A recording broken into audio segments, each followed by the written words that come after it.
देखो 109 नंबर सवाल। आज बहुत ही अच्छा सवाल है और बहुत अच्छा कंसेप्ट है, ठीक है। हाँ, आज बहुत फॉर्मूला है। देखो 109 नंबर सवाल है, किसी वृत्त के त्रिज्यखंड का परिमाप समान त्रिज्या वाले किसी अर्धवृत्त के चाप की लंबाई के बराबर है, तो त्रिज्यखंड का कोण क्या होगा। किशोर को तो क्वेश्चन भी नहीं मिलता है, इसको पीडीएफ सेंड कर देंगे आज, रुको। इसीलिए किसी के साथ बैठा करो तब ना सवाल देखोगे। हाँ, बैठने में दिक्कत क्या होता है, इतना भैया के साथ बैठ जाओ, नहीं तो नरेश के साथ कर देंगे ज्वाइन। देखो 109 नंबर सवाल क्या बोला है, जो पिछले क्लास में ही बता रहे थे, लेकिन थोड़ा सा हम लोगों से गलती हो रहा था। गलती कहाँ पर हो रहा था, बोला है कि एक वृत्त का त्रिज्यखंड, एक मैंने वृत्त बनाया, इसमें से एक त्रिज्यखंड मैंने काट दिया। बोला है कि वृत्त का त्रिज्यखंड का परिमाप, सबसे पहले ये अगर त्रिज्यखंड है, ये तो हमारा सेंटर है, ये दोनों तो हमारा रेडियस होगा। और किसी सर्कल का जितना भी रेडियस है सबका सब समान रहता है। और ये जो नीचे वाला हिस्सा रहता है ये सी जैसा है, इसको हम लोग क्या कहते हैं, आर्क कहते हैं, चाप कहते हैं। अब बोला है कि किसी वृत्त का त्रिज्यखंड का परिमाप समान त्रिज्या वाले किसी अर्धवृत्त के चाप की लंबाई के बराबर है। तो एक अर्धवृत्त मैंने बना दिया, बोल रहा है कि समान त्रिज्या का, यानी कि इसका रेडियस जो है समान है। इसका बोल रहा है कि चाप की लंबाई के बराबर है, सिर्फ इसके लंबाई के बराबर है। अर्धवृत्त का परिमाप की अगर बात करें, अर्धवृत्त की परिधि या परिमाप बात एक ही चीज है, सरकमफेरेंस। ये होता है हमारा क्या, सबसे पहले तो पूरा सर्कल का परिधि क्या होता है, 2πr। तो 2πr का आधा करेंगे तो πr होगा, और πr तो होगा ही। और जो सुनील बोला था कि ऊपर वाला एरिया, इसका r और r जोड़ोगे तो क्या, 2r। तो ये तो वृत्त की परिधि हुई, लेकिन परिधि की बात नहीं किया है, हमारा अर्धवृत्त का सिर्फ चाप की बात किया है। तो अर्धवृत्त की चाप बराबर क्या होगा कि πr + 2r में से ये ऊपर वाला जो रेडियस है, या तो पूरा डायमीटर है, इसको घटाना पड़ेगा। तो 2r को जब हम लोग घटा देंगे तो क्या निकलेगा, πr। ये सिर्फ हमारे इसकी बात किया है कि चाप की लंबाई के बराबर है। और यही हमारा क्या है, अर्धवृत्त के चाप की लंबाई। अब बोला है कि इसका जो परिमाप है, हम लोग लिख देते हैं त्रिज्यखंड का परिमाप।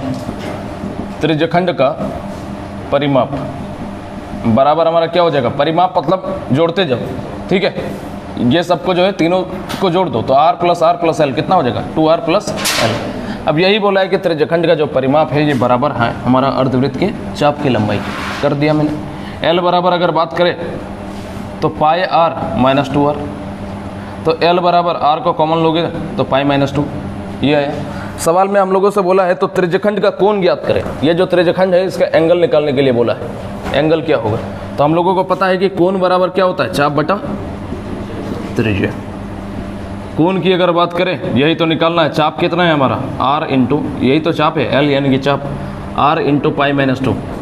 रेडियस की बात करें तो रेडियस तो दोनों जगह r ही है, तो r से 8 कट गया। आया क्या, π - 2, π - 2 को लिखेंगे 22/7 - 2। 7 दूने 14, 22 में से 14 जाएगा तो 8/7 रेडियन। ये हमारा क्या आया, कौन रेडियन में आया। ऑप्शन में देखो रेडियन में है ना, डिग्री में है, डिग्री में। तो डिग्री में चेंज करने के लिए क्या करेंगे बताओ, तो अपने से क्या करेंगे, 180/π। कभी भी ना समझ में आए तो सीधा इसे याद रखना कि पाई रेडियन बराबर 180 डिग्री। तो हमको क्या करना है, रेडियन से डिग्री में जाना है। तो 1 रेडियन बराबर क्या हो जाएगा, 180/π। बस यहाँ पर क्या हो जाएगा, 180/π। पाई का मान होता है हमारा 22/7। ये 7 गया, 22 का आधा 11, 8 का आधा 4, 18 चौके 72, 720 डिग्री डिवाइडेड बाई 11। यही हमारा आंसर हो जाएगा। इसको डिवाइड करके और पूछा जा सकता था, एक आंसर और भी हो सकता था कि इसको काटोगे तो कितना बार में जाएगा, 11 छक्के 66, 6 और 0 मिलके 60, 11 पंजे 55, 65.5/11 डिग्री। ये भी हो सकता था आंसर, ठीक है। नोट कीजिए। देखो 110 नंबर सवाल, बहुत ही सुंदर सवाल, इतनी सुंदर सवाल कि पूरे भारतवर्ष में ऐसी कोई भी सुंदर महिला नहीं है जितनी सुंदर ये सवाल है।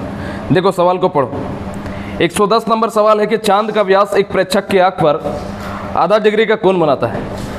प्रेक्षक की आंख से कितनी दूरी पर एक सेंटीमीटर व्यास का सिक्का रखा जाए ताकि चांद को वो सिक्का पूरी तरह ढके। इतना खूबसूरत सवाल है सुनील, क्या कहने हैं इस सवाल को। CDS में फेवरेट सवाल हो चुका है कि लगातार 5 साल का पेपर में 5 साल ये सवाल आ गया, ठीक है। CGL की अगर बात करें मेंस पे लगातार 3 सालों से आ रहा है ये सवाल, ठीक है।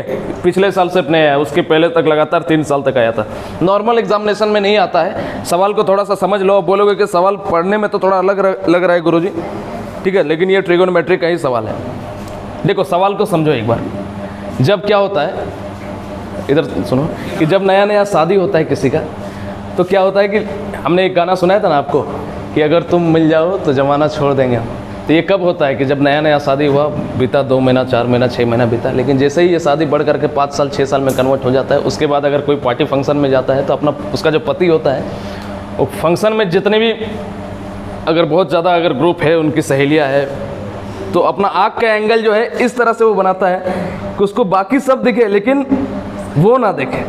तो बस यही बात है कि ये सिक्का को इस तरह रखता है कि वो चांद पूरी ढक जाए। कहने का मतलब क्या है कि देखो मेरे पास एक सिक्का है, चांद है, हम लोग अक्सर देखते होंगे ऐसे हाथ देते हैं तो चांद छुप जाता है। और वो लोग बचपन में हम लोग खेलते थे कि चांद को हम लोग छुपा दिए। तो उसी तरह है कि सिक्का को हम लोग इस तरह करके किस तरह डिस्टेंस में रखेंगे, इधर दिख रहा है ना जी, ऐसे करके रखेंगे कि पूरी जब हम लोग इसको देखेंगे तो चांद जो है पूरा एग्जैक्टली ढक जाना चाहिए। ये अलग सवाल है, ठीक है। अब देखो ध्यान से कैसे इसको बनाते हैं। 110 नंबर सवाल, ये एक चांद है, ठीक है। तो चांद अगर है, ये मान लो कि संतोष है,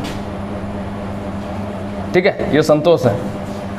अब इसके आंख पर जो है आधा डिग्री का एंगल बन रहा है, ठीक है, आधा डिग्री का एंगल बन रहा है। अब बोल रहा है कि ये जो इसका आंख है, इससे कितना डिस्टेंस पर एक सेंटीमीटर व्यास का सिक्का रखा जाए। ये चांद है, ठीक है, ये क्या है, चांद है। और ये जो है सिक्का है, बोल रहा है कि 1 सेंटीमीटर डायमीटर का एक सिक्का रखा जाए। बहुत ध्यान से समझना, सवाल बहुत इंपॉर्टेंट है।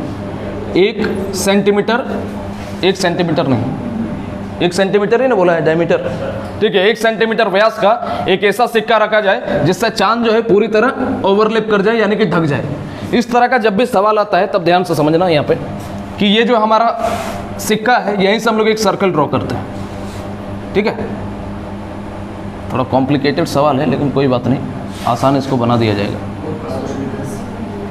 चलो, ये चांद है, ये सिक्का है, ठीक है, और ये इसका डायमीटर है, और ये जो है ये हमारा है सिक्के का चाप, सिक्के का चाप। और एंगल कितना बन रहा है, आधा डिग्री। तो जब भी आधा डिग्री का एंगल बनेगा, यानी कि बहुत कम एंगल बन रहा है, तो बहुत कम जब भी एंगल बनेगा तब हम लोग इस सिक्के का डायमीटर जो है और ये जो बड़ा वाला सर्कल है, इसका जो ये आर्क है, दोनों को हम लोग एक समान मान लेंगे। हाँ, बड़ा वाला वृत्त बोलिए, उसके आँख पर कौन बन रहा है, वो उसके आँख पर जो कोण बन रहा है, एंगल बन रहा है, उसके थ्रू हम लोग एक सर्कल ड्रॉ कर दिए। ये हमारा एक सर्कल है और ये इसका त्रिज्यखंड है, ये समझ लो। ये इसका क्या है, अगर त्रिज्यखंड है तो ये इसका बड़ा वाला त्रिज्यखंड का क्या है, ये चाप है। कोई दिक्कत यहाँ तक, कोई दिक्कत नहीं। फिर से बता रहे हैं कि एंगल जब आधा डिग्री है, हम लिख ही देते हैं कि जब भी इस प्रकार के सवाल में एंगल हाफ डिग्री हो तो बड़े वृत्त की चाप और सिक्के की, ये वाला चाप की बात कर रहा हूं मैं, ठीक है, और सिक्के की व्यास को हम बराबर मान लेंगे, बराबर मान लेंगे। और मेरे से यही पूछा है कि इस व्यक्ति के आंख से कितनी दूरी पर सिक्का रखा गया है, तो मैंने इस दूरी को मान लिया L। यहाँ से यहाँ तक के डिस्टेंस को मैंने क्या मान लिया, L मान लिया। यहाँ तक कोई दिक्कत नहीं है, कोई दिक्कत नहीं। अब सवाल जो है एकदम हलवा बन चुका है। हमें पता है कि कोण बराबर क्या होता है, चाप बटा त्रिज्या। कोण की अगर बात करें तो आधा डिग्री का एंगल बन रहा है। चाप की अगर बात करें, और चाप और डायमीटर हमारा हम लोगों को पता चल रहा है क्या है, 1 सेंटीमीटर। बताओ है कि नहीं है। और यहाँ पर बोले चाप बटा त्रिज्या, त्रिज्या की अगर बात करें, ये जो बड़ा वाला सर्कल देख रहे हो, ये जो L का काम कर रहा है, यही तो इसका रेडियस है ना। तो हम लोग क्या लिख देंगे, यहाँ पे L लिख देंगे। अब देखो ये जो हाफ डिग्री है, हम लोग कभी भी एंगल को डिग्री में नहीं लिख सकते। एंगल को हम लोग किस में लिखते हैं, रेडियन में लिखते हैं। तो बताओ कि पाई रेडियन बराबर 180 डिग्री। तो हमारा क्या है, 1 डिग्री बराबर क्या हो जाएगा, पाई रेडियन बाई 180। तो इसको हमको किससे मल्टीप्लाई करना पड़ेगा, पाई बाई 180 से। हमें L का मान चाहिए, यही बोला है कि उस व्यक्ति के आँख से कितनी दूरी पर एक सिक्का रखा गया। तो L का मान क्या हो जाएगा, इसको मल्टीप्लाई करोगे तो 360 बटा पाई आएगा। पाई का मान क्या हो जाएगा, 22/7। इसको काटोगे 11 बार में, इसको काटोगे 180 बार में, मल्टीप्लाई कर दो। 0 7 8 56 के 6, 7 8 56 के 6, कैरी 5 7 3 21 5 26/11 आंसर है जी 2500 26/11। कहीं पे मिस्टेक हो रहा है क्या? हाँ अच्छा, हाँ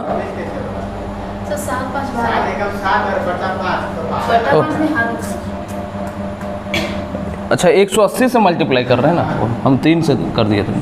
देखो 0 7 8 56 के 6 कैरी 5 7 एकम 7 और 5 12, तो 1260 डिग्री डिवाइडेड बाई 11, यही हमारा आंसर हो जाएगा। इसको एक स्टेप और पूछ सकता था कि अगर डिवाइड करके पूछे तो। अगला सवाल जो है सेम टू सेम है, सेम टू सेम हमारा इसी तरह, इसको हम मिटा रहे हैं और यहीं पे बना रहे हैं, ठीक है। कि इसी तरह देखो अटेगा ना, अटना तो चाहिए, छोटा सा फिगर बना दे रहे हैं और इसमें थोड़ा सा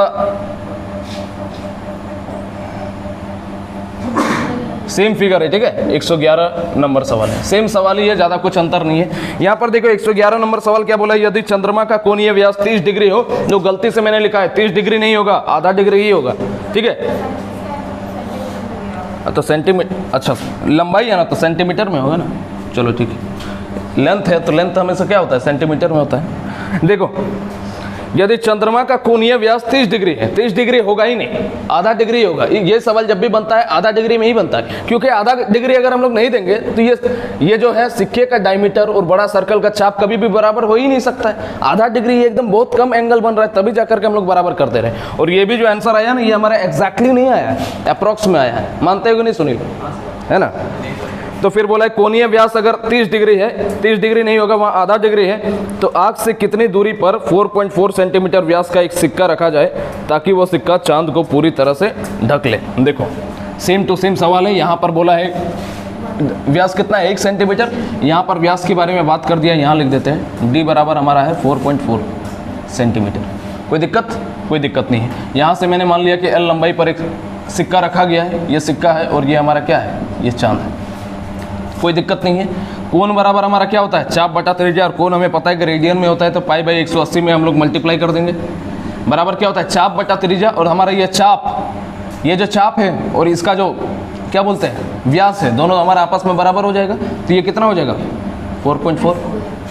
और नीचे हमारा क्या होता है त्रिज्या, त्रिज्या क्या काम कर रहा है, बड़ा वाला सर्कल का L। अब L का मान हमें निकालना है, तो कितना हो जाएगा 4.4 इंटू 18 गुना 2 360, और नीचे क्या हो जाएगा पाई, यानी कि 22/7, तो 7 ऊपर जाएगा। इस पॉइंट को हटाओगे तो नीचे 10, 0 से 0 गया, 22 दूने 44, 36 दूने 72, 72 को 7 से मल्टीप्लाई कर दो, आंसर आ जाएगा 7 दूने 14 का 4 कैरी 1, 7 7 49 और 1 50, तो 504 सेंटीमीटर, यही हमारा आंसर है, ठीक है। नोट करो, बहुत बढ़िया सवाल था। तो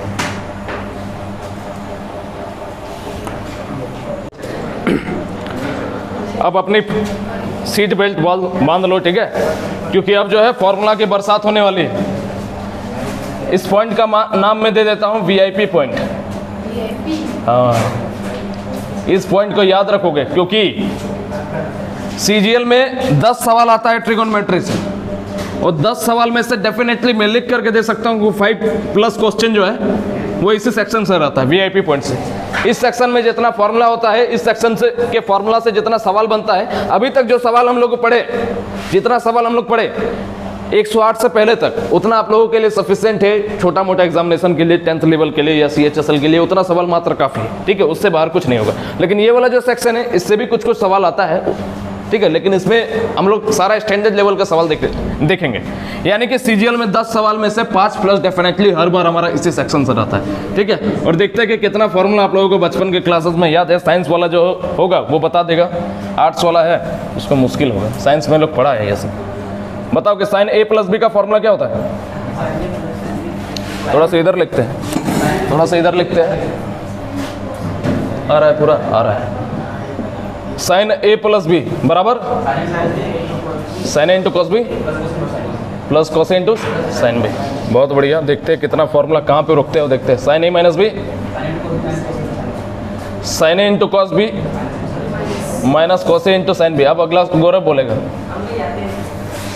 cos A + B, बताओ। वो हिला रहा है वो लड़का, मिमिक्री कर रहा है। cos B, उसके बाद minus sin A × sin B। बहुत बढ़िया, ये सेक्शन A है, ठीक है, VIP पॉइंट का। फिर cos A - B की अगर बात करें, ये क्या हो जाएगा cos A × cos B plus sin A × sin B। बस इतना सा सवाल है। अब आते हैं, ये पहला सेक्शन हुआ, दूसरा सेक्शन B। अब हमारा होगा sin A + B plus sin A - B बराबर क्या हो जाएगा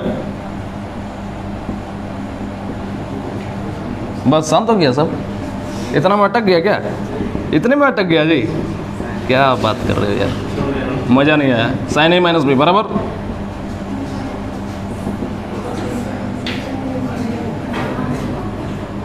अच्छा आप लोगों को बोल दी 10th क्लास में भी होता है ये सब भूल गए। कॉस ए माइनस बी बराबर क्या होता है? 2 cos A into cos B. इसी तरह cos A minus B, A plus B minus cos A minus B बराबर हमारा क्या हो जाता है? माइनस का 2 sign A into sine B. कैसे आया? हवा से उड़ करके नहीं आया। देखो sign A plus B plus sign A minus B दोनों को हम जोड़े हैं, तो जोड़ोगे तो ये वाला पोर्शन कट जाएगा। यहाँ पे साइन ए 2 बार आएगा तो वही लिखे, और कॉस बी भी 2 बार आएगा तो वही तो लिखे 2 sign A into cos B. फिर दोनों का अगर घटाओगे तो ये दोनों पोर्शन कट जाएगा, इतना और इतना कट जाएगा, बचेगा क्या? ये दोनों बचेगा। तो cos A 2 bar sine B 2 बार तो वही तो लिखे 2 cos A into sine B.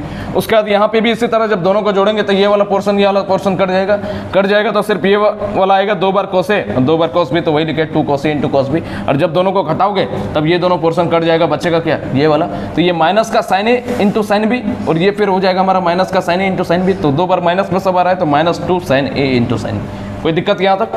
कोई दिक्कत नहीं है। अब आते हैं सेक्शन सी में। सेक्शन सी में आने के लिए हम लोग क्या करेंगे? ये जो a प्लस बी है, putting a plus B equal to C and a minus B equal to D. ये जो a प्लस बी था इसको मैंने c पुट कर दिया, a माइनस बी है इसको मैंने d पुट कर दिया। अब यहाँ पे अगर हम लोग इसको सॉल्व करेंगे कि a प्लस बी बराबर क्या है हमारा? d है। दोनों को जोड़ते हैं एक बार, ठीक है? a माइनस बी बराबर d है तो b भी कट जाएगा तो 2a बराबर हमारा क्या आएगा? c plus D. तो a बराबर आ जाएगा c plus D divided by 2 आएगा। इसी तरह इसको जब सॉल्व करेंगे सिंस हमारा क्या है? a प्लस बी बराबर हमारा c है। इस बार हम घटाते हैं, ठीक है? तो घटाएंगे तो a कट जाएगा और b और माइनस माइनस करके प्लस हो जाएगा ये, यानी कि 2b बराबर क्या? c minus D. तो b बराबर हमारा क्या हो जाएगा? c minus D divided by 2। कोई दिक्कत यहाँ तक? कोई दिक्कत नहीं। यानी कि a बराबर c प्लस डी बाई 2 आया, b बराबर c माइनस डी आया, a प्लस बी का मान हमने c लिख दिया और a माइनस बी का हमने मान d लिख दिया। तो यहीं से फॉर्मूला हमारा बन जाता है sine c plus sine D equal to हमारा क्या होता है? 2 sine c plus D by 2 into cos c minus D by 2। इसके बाद हमारा आता है sine c minus sine D, ये हो जाता है हमारा 2 cos c plus D by 2 into sine c minus D by 2। अगला फॉर्मूला हमारा होता है cos C minus cos D, ये cos C plus cos D, ये हमारा आएगा 2 cos C plus D by 2 into cos C minus D by 2 और cos C minus cos D equal to minus का 2 sine C plus D by 2 into C minus into sine C minus D by 2। और ये जो minus वाला sign को हम अगर यहाँ पर लेकर के जाए, दिमाग में देखो माइनस यहाँ पे लेके गए, यहाँ से माइनस को कॉमन निकालेंगे तो ये d माइनस सी हो जाएगा। यानी कि इसी चीज़ को हम क्या लिख सकते हैं? 2 sine C plus D by 2 into sine C minus D divided by 2। क्या कोई दिक्कत यहाँ तक? अब बोलोगे कि ये वाला कहाँ से आया? कुछ नहीं, ये वाला जो फॉर्मूला है ना, यही वो भी यही है, दोनों में कोई अंतर नहीं। बस मैंने क्या बताया कि c के जगह हम क्या पुट कर रहे हैं? a plus B. d के जगह हम क्या पुट कर रहे हैं? a minus B. और यहाँ पर देखो a बराबर हमारा क्या है? c प्लस डी बाई 2, तो वही है a बराबर c प्लस डी बाई 2 और b के जगह हमारा क्या है? c minus D by 2। इसमें और इसमें कोई अंतर नहीं, बस इतना समझ लो a प्लस बी बराबर मैंने c पुट कर दिया, a माइनस बी बराबर मैंने d पुट कर दिया, जहाँ से a का मान हमारा c प्लस डी बाई 2 आया और b का मान c माइनस डी बाई 2 आया। तो ये फॉर्मूला हमको याद रखना है, दोनों तरफ से याद रखना है, एक तरफ से काम नहीं चलेगा, दोनों तरफ से याद रखना है, ठीक है? तो इतना उतारो, शौक लगा तो उतारो। उसके बाद आगे और है, सेक्शन सी तक आए हैं ना, अभी D E F G H तक जाएंगे हम लोग, जी तक जाएंगे। थोड़ा सा सुधार, यहाँ सी माइनस डी की जगह डी माइनस सी होगा, दोनों जगह तो सेम ही लिख दिए थे, D minus C divided by 2। क्या थोड़ा सा जो था वो सनकी था, पैसा का लोभी था, लेकिन मदद करता था। ये जो एकदम ही चाइना का, वो चाइना का क्या है, वो क्या नाम है जी उसका? सी जिनपिंग, जिनपिंग केचुआ खाने वाला राष्ट्रपति, तो वो जो है उससे भी बुरा आदमी है वो। इसको काट देंगे, नहीं तो फिर अमेरिकन सर्विस हमको रातों रात गायब कर देगा। देखो सेक्शन डी, देखो अब सेक्शन डी हमारा क्या हो जाएगा? Sine A plus B, plus तो जान गए, अब इंटू में होता है साइन ए माइनस बी। कोई बता सकता है इसका फॉर्मूला? नहीं बता सकता। इसको प्रूव करके बता देते हैं पूरा, ठीक है, थोड़ा समय लगेगा लेकिन प्रूव कर देते हैं। साइन ए प्लस बी का फॉर्मूला मैंने क्या बताया? Sine A into cos B plus cos A into sine B. समय लगेगा लेकिन कोई इसको प्रूव नहीं करवाता है, करवा देते हैं। साइन ए माइनस बी का फॉर्मूला हो जाएगा sine A into cos B minus cos A into sine B. यहां पर अगर आप ध्यान दोगे तो यहां पे क्या दिखा? a plus B. यहां पर ध्यान दोगे तो क्या दिखा? a minus B. तो a plus B into A minus B किसका फॉर्मूला होता है? A square minus B square. यहां हमें पता चल रहा है कि a का काम sign A into cos B कर रहा है, b का काम कोस ए इंटू साइन बी कर रहा है। इसका फॉर्मूला हमारा क्या होता है? बराबर ए स्क्वायर माइनस बी स्क्वायर। तो ए स्क्वायर यानी कि हमारा क्या हो जाएगा? साइन स्क्वायर ए इंटू कॉस स्क्वायर बी। ये हमारा क्या हुआ? कंप्लीट ए का स्क्वायर माइनस हमारा क्या होता है? बी का स्क्वायर यानी कि कॉस स्क्वायर ए इंटू साइन स्क्वायर बी। कोई दिक्कत यहाँ तक? कोई दिक्कत नहीं है। यहाँ से देखो फॉर्मूला कैसे बनेगा। ये जो साइन स्क्वायर ए है इसको हम लिख सकते हैं 1 माइनस कॉस स्क्वायर ए, क्योंकि साइन स्क्वायर ए प्लस कॉस स्क्वायर ए बराबर 1, तो साइन स्क्वायर ए बराबर 1 माइनस कॉस स्क्वायर ए। इसी तरह ये कॉस स्क्वायर बी को हम क्या लिख सकते हैं? 1 माइनस साइन स्क्वायर बी। क्या लिख सकते हैं कि नहीं लिख सकते? आराम से लिख सकते हैं। और यहाँ पे कॉस स्क्वायर ए इंटू साइन स्क्वायर बी। वो जो बाहर गया है उसको समझ में आएगा? अभी पूछते हैं, रुको। अब देखो, अब ये दोनों मल्टीप्लिकेशन में है, गुना में है, तो दोनों को गुना कर देते हैं। पहले वाले का पहले वाले से मल्टीप्लाई 1, पहले वाले के दूसरे वाले से मल्टीप्लाई जब करेंगे तो माइनस साइन स्क्वायर बी, ठीक है। अब दूसरे वाले के पहले वाले से जब मल्टीप्लाई करोगे तो माइनस का कॉस स्क्वायर ए, और दूसरे वाले का जब इससे मल्टीप्लाई करोगे तो प्लस का कॉस स्क्वायर ए इंटू साइन स्क्वायर बी, और माइनस हमारा क्या हो जाएगा? कॉस स्क्वायर ए इंटू साइन स्क्वायर बी। कोई दिक्कत नहीं, ये दोनों आपस में कट जाएगा, वही चीज़ तो आ रहा है। तो 1 माइनस साइन स्क्वायर बी बराबर क्या हो जाएगा? Cos square B minus cos square A. एक फॉर्मूला हमारा ये हुआ। अब देखो ये जो कॉस स्क्वायर बी है इसको हम लिख सकते हैं 1 माइनस साइन स्क्वायर बी लिख सकते हैं, और यहाँ पे कॉस स्क्वायर ए को हम क्या लिख सकते हैं? 1 माइनस साइन स्क्वायर ए। बताओ लिख सकते हैं कि नहीं लिख सकते? आराम से लिख सकते हैं। अब देखो 1 माइनस साइन स्क्वायर बी, इसको हम क्या लिख सकते? 1 माइनस साइन स्क्वायर बी ही रहने देते हैं। यहाँ पे ये जो माइनस का साइन अंदर जाएगा तो माइनस का 1, ये माइनस इसको क्या कर देगा? प्लस का साइन स्क्वायर ए। तो 1 1 गया, यहाँ से हमारा क्या आ जाएगा? Sign square A minus sine square B. तो यहाँ से दो चीज़ें हमारा प्रूव होता है, एक फॉर्मूला ये, एक फॉर्मूला ये, ठीक है, प्रूव। तो हम लोगों को आगे से क्या याद रखना है? आगे से हम लोगों को बस ये याद रखना है, सिंस कि sine A plus B into sine A minus B बराबर हमारा क्या होता है? पहला फॉर्मूला कि cos square B minus cos square A, ठीक है, ये पहला फॉर्मूला। और दूसरा फॉर्मूला हमारा हो जाएगा sign square A minus sine square B.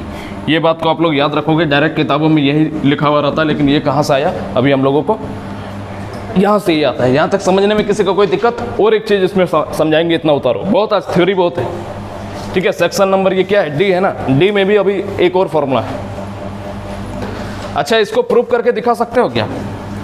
देख लो थोड़ा सा, कॉस ए प्लस बी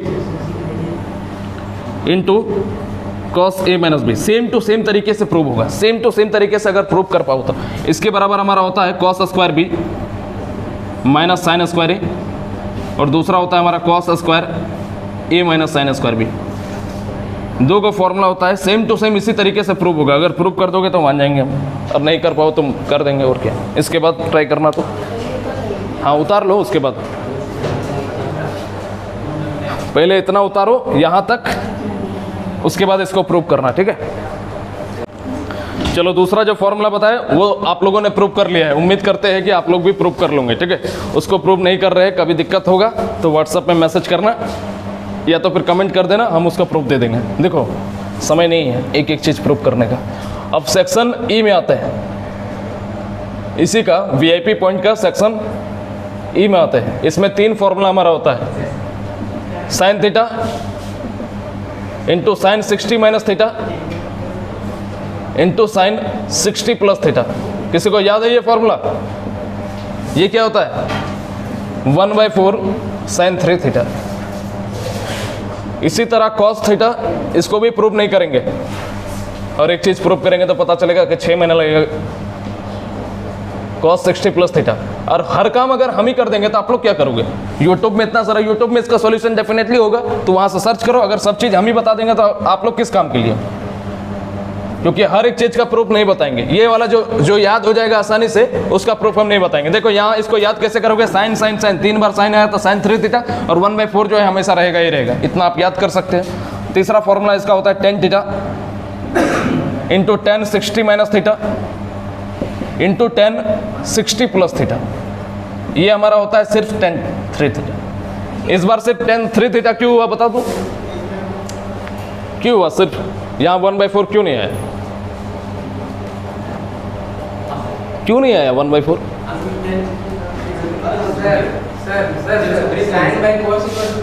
बस वही तो है कि दोनों को जब हम लोग डिवाइड देंगे तो 1/4 आपस में कट जाएगा, इसीलिए tan 3 थीटा आएगा।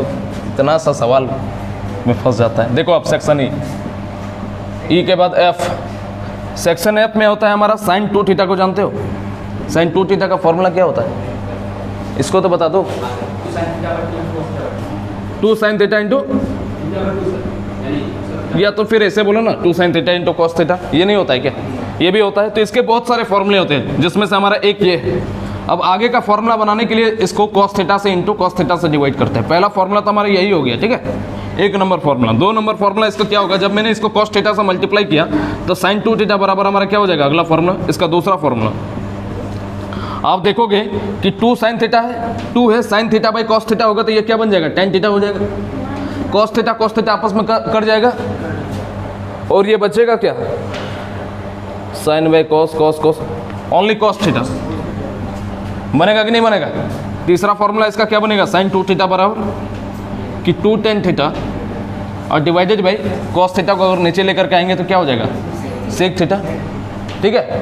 और एक फॉर्मूला इसका बनना चाहिए, अच्छा, कॉस से मल्टीप्लाई, कॉस यहाँ पे कॉस स्क्वायर थीटा हो जाएगा ना, ठीक है। और 1 मिनट, साइन, हाँ ठीक है, कॉस स्क्वायर थीटा होगा, और ये क्या हो जाएगा? सेक स्क्वायर थीटा हो जाएगा। थोड़ा सा गलती हो गया, देखो कॉस थीटा जब साइन के नीचे आएगा तो ये क्या हो जाएगा? tan थीटा होगा। कॉस थीटा दोनों जब मल्टीप्लाई होगा तो कॉस स्क्वायर थीटा नीचे जाएगा तो सेक स्क्वायर थीटा। और इसी का चौथा फॉर्मूला हमारा होता है साइन 2 थीटा का कि 2 tan थीटा, और सेक स्क्वायर थीटा को हम क्या लिख सकते हैं? 1 + tan स्क्वायर थीटा, क्योंकि sec square theta minus tan square theta बराबर 1, तो सेक स्क्वायर थीटा बराबर 1 + tan स्क्वायर थीटा। आगे देखो, इसी में cos 2 थीटा का फॉर्मूला क्या होता है? cos square theta minus sine square theta होता है कि नहीं होता है? होता है। तो एक फॉर्मूला इसका ये हो गया। दूसरा फॉर्मूला इसका क्या होगा? एक फॉर्मूला हमारा ये हुआ, दूसरा फॉर्मूला इसका क्या होगा कि cos स्क्वायर थीटा, इसको हम लिख सकते हैं cos स्क्वायर थीटा को 1 - sin स्क्वायर थीटा लिख सकते हैं, और माइनस का sin स्क्वायर थीटा, यानी कि इसका दूसरा फॉर्मूला हो गया 1 - sin square theta. sin square theta 2 बार है तो 2 sin स्क्वायर थीटा, दूसरा फॉर्मूला इसका हो गया। तीसरा फॉर्मूला इसका क्या होगा? यहीं से देखो कि cos स्क्वायर थीटा है, इसको ऐसे रहने देते हैं, तो ये जो sin स्क्वायर थीटा है इसको हम लिख सकते हैं 1 - sin square theta, sorry 1 - cos square theta. तो cos स्क्वायर थीटा -1 और माइनस माइनस क्या हो जाएगा? प्लस का cos square theta. cos square theta 2 बार आ गया, 2 cos स्क्वायर थीटा -1। ये भी किसका आया? cos 2 थीटा का फॉर्मूला। यहाँ तक कोई दिक्कत नहीं है, कोई दिक्कत नहीं है। इसका और फॉर्मूला बनेगा, और फॉर्मूला बनाने के लिए हम लोग क्या करेंगे कि cos 2 थीटा बराबर हमारा क्या है? cos square theta minus sin square theta. इसको हम लोग एक और फॉर्मूला बनाने के लिए क्या करते हैं कि NR और DR को cos स्क्वायर थीटा से हम लोग डिवाइड कर देते हैं, मल्टीप्लाई और डिवाइड कर देते हैं। तो मल्टीप्लाई और डिवाइड जब करेंगे तो ये क्या हो जाएगा हमारा? जब ये अंदर जाएगा, ठीक तो है, क्या हो जाएगा जी? यहाँ से अगर अंदर लेकर के जाएंगे तो ये दोनों तो कट जाएगा, चलो ठीक है। तो cos क्या हो जाएगा? 1 - अच्छा ठीक है, हम सिर्फ इसको अंदर लेकर के जा रहे हैं, ठीक है। 1/cos स्क्वायर थीटा को सिर्फ अंदर लेकर के जा रहे हैं, तो ये क्या हो जाएगा? 1 - sin square theta by cos square theta बराबर tan स्क्वायर थीटा इंटू क्या हो जाएगा? cos square theta. एक फॉर्मूला ये भी बना, अरे कई सारा फॉर्मूला बनता है। फिर इसको लिख सकते हैं 1 - tan स्क्वायर थीटा, और ये cos स्क्वायर थीटा को हम क्या लिख सकते हैं? नीचे लेकर के आओगे तो sec स्क्वायर थीटा। एक फॉर्मूला ये बन गया, ठीक है। एक और फॉर्मूला बन जाएगा कि 1 - tan square theta divided by sec square theta को हम क्या लिख सकते हैं? 1 + tan स्क्वायर थीटा, हाँ ठीक है, 1 + tan स्क्वायर थीटा। ये किसका फॉर्मूला हो जाएगा? cos 2 थीटा का। थोड़ा कंफ्यूजन हो जाता है कभी कभी, तो इतना सारा फॉर्मूला बन सकता है sin थीटा और cos 2 थीटा। ठीक है, कितना फॉर्मूला बना इसका 4 और इसका 1 2 3 4 5 फॉर्मूला। एक और इसका फॉर्मूला होता है, उसको भी जान लो कि tan 2 थीटा। tan 2 थीटा इसका फॉर्मूला की अगर बात करें तो ये क्या हो जाएगा, sin 2 theta by cos 2 theta. Sine by cos से तो tan होता है, तो यहाँ पे देखोगे 2 tan theta divided by 1 plus tan square theta. यहाँ पे 1 minus tan square theta divided by 1 plus tan square theta. तो ये 1 plus tan square theta 1 plus tan square theta cut जाएगा क्या, ऊपर में क्या बचेगा 2 tan थीटा और नीचे 1 माइनस tan स्क्वायर थीटा। बस इतना फॉर्मूला होता है। और एक सेक्शन है लास्ट, एफ के बाद जी, इतना नोट कीजिए, एफ के बाद जी लास्ट सेक्शन। चलो आगे देखो, आज का अंतिम फॉर्मूला और अंतिम ही फॉर्मूला देखो, सेक्शन जी। आगे सवाल नहीं करवाएंगे आज, बहुत टाइम हो गया। सेक्शन जी को जब देखोगे इसमें क्या बच गया हमारा, sin 3 थीटा बराबर, इसका फॉर्मूला किसी को याद है, नहीं याद है, 3 sin theta minus 4 sin cube theta. cos 3 theta का फॉर्मूला क्या होता है, 4 cos cube theta minus sin 3 theta. और एक हमारा होता है tan थीटा, tan 3 थीटा, इसका फॉर्मूला क्या होता है 3 tan theta minus tan cube theta divided by 1 minus 3 tan square theta. बस इतना सा फॉर्मूला आपको याद रखना है वीआईपी पॉइंट में, ठीक है। फिर से बता रहे हैं, याद कैसे करोगे, sin 3 थीटा देगा, ये 3 को इधर बाहर फेंको और उसका 3 sin थीटा हो गया। 4 जो है दिमाग में ही रखोगे, साइन और कॉस में तो 4 रहेगा ही रहेगा। और 4 किसके साथ रहेगा, ये जो साइन है इसको थोड़ा सा ऊपर खिसका देना, ठीक है। तो दिमाग में ये सब लिखने से याद होता है, हमको लिखने से याद हो गया है, ठीक है। तो देखो sin क्यूब थीटा हो गया। अब कॉस में आपको बस दिमाग ये लगाना है कि पहले यहाँ पे साइन वाले में लास्ट में sin क्यूब थीटा था, कॉस वाले में पहले में क्यूब रहेगा। तो हमने यहाँ पे लिख दिया 4 तो रहता ही है क्यूब वाले के साथ, तो 4 इंटू कॉस के पावर 3 थीटा या कॉस क्यूब थीटा, और माइनस हमारा क्या हो जाएगा, माइनस यहाँ कॉस थीटा होगा, एक minute, cos 3 cos theta, 3 cos theta, ठीक है। और इसी तरह tan 3 थीटा की बात करें तो ये हमारा क्या हो जाएगा, ऊपर वाली की तरफ 3 tan theta minus tan cube theta. इस बार जो है इसके साथ 4 हमारा नहीं लगेगा। और आपको याद इस तरह से करना है, यहाँ पे देखो इसका कोफिशिएंट 1 है, इसका कोफिशिएंट 3 है, तो 1 में से 3 घटाएंगे और tan थीटा में से tan स्क्वायर थीटा। ऐसे ही दिमाग में याद करने का एक तरीका होता है, tan थीटा में से tan क्यूब थीटा अगर घटाओगे तो tan स्क्वायर थीटा बनेगा, ठीक है। तो उसी तरह याद करने का एक तरीका हो गया कि 1 माइनस 3 tan स्क्वायर थीटा। तो आप लोग इसको याद करके आना, परसों में एक सवाल एक फॉर्मूला आप लोगों से सुनेंगे, ठीक है। क्लास लेट होगा तो होगा, लेकिन हम सुनेंगे। और याद करने का सबसे बेस्ट तरीका है कि इसको लिखो, जितना ज़्यादा हो सकता है लिखो।